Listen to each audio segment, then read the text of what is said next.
ایک طلاق یافتہ عورت بتاتی ہے کہ میں شادی کی محفلوں میں شریک ہونے کی بڑی شوقین تھی، جبکہ میرا شوہر بڑا دیندار تھا۔ وہ ہمیشہ مجھے اختلاط سے بچنے کی تائید کرتا تھا۔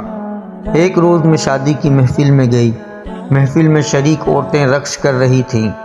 مجھے بھی جوش آیا، میں بھی اپنا برقع اتار کر ناچنے میں شریک ہو گئی۔ ایک روز میرے شوہر نے کسی خلیجی ملک کا سفر کیا۔ وہاں کسی دفتر میں نوجوانوں کے مابین اختلاف ہو گیا کہ خلیجی ممالک میں سب سے خوبصورت لڑکی کون سی ہے۔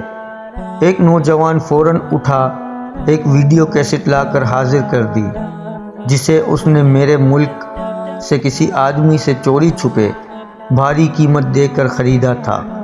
اس کیسٹ میں شادی کی اس محفل کی ویڈیو تھی جس میں میں نے بھی شرکت کی تھی۔ جب نوجوان نے کیسٹ لگائی تو وہ منظر دیکھ کر میرے شوہر کے پاؤں سے زمین کھسک گئی جس میں رقص کر رہی تھی۔ میرا شوہر اندر ہی اندر آگ بگولا ہو رہا تھا۔ اس کی آتش غیظ و غضب تیز سے تیز تر ہو رہی تھی۔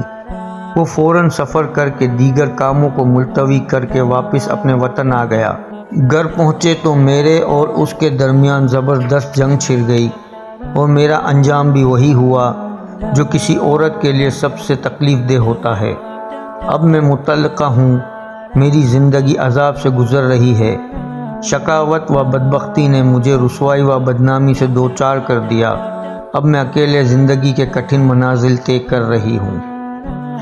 ویڈیو پسند آئی ہو تو لائک اور شیئر ضرور کیجیے گا، اور چینل پر اگر نئے ہیں تو سبسکرائب کر کے بیل نوٹیفیکیشن آن کر دیں تاکہ آنے والی ہر نئی ویڈیو آپ تک سب سے پہلے پہنچتی رہے۔